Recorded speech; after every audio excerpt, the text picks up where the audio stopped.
So guys, in this video I'm going to show you how to see your credit balance in the Temu app. First we have to open up the app, and here it opens up in the home menu. From here we just go into the U menu, then we tap on credit balance,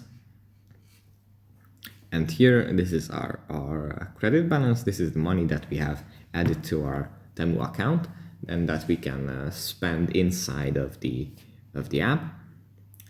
And down here we have some suggestions for purchasing that the app thinks would be best for us, in the sense that these are the recommended stuff on the app.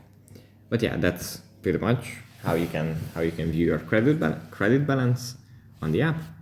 And yeah, I hope it was helpful for you guys, and I'll see you in the next one.